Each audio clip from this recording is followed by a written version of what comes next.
Last December, Hitachi High-Tech launched two cutting-edge FESIM, SU8600 and SU8700. We enhanced Hitachi's high-resolution FESIM capabilities and strengthened the automated functions in these two models.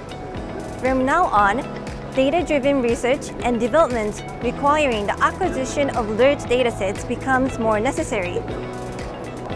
By using these two models, we can contribute to reduce customers' workload and improve customers' operational performance.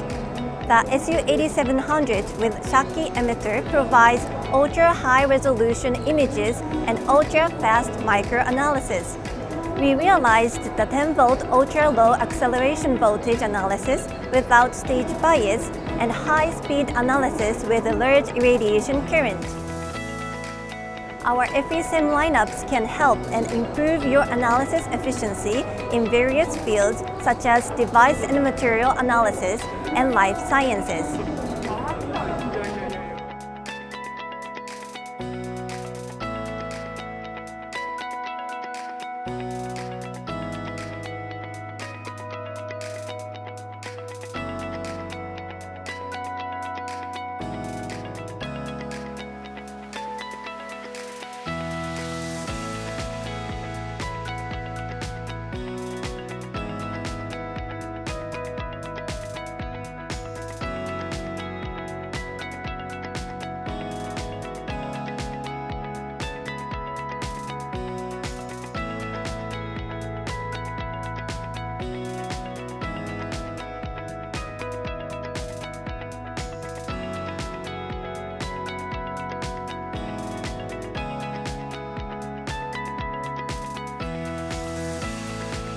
こちらがですね、革新的なアジレントキャリー3500市街可視分光高度計になります。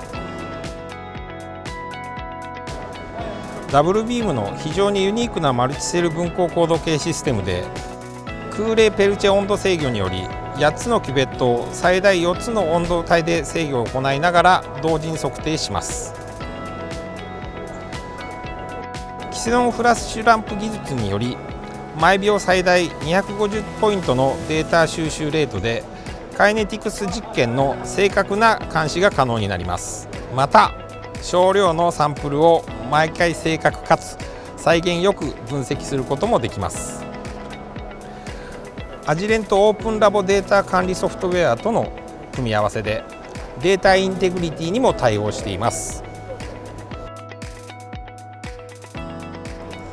このキャリー3500は拡散、タンパク質、酵素反応などさまざまなアプリケーションに対応した分光高度計になります。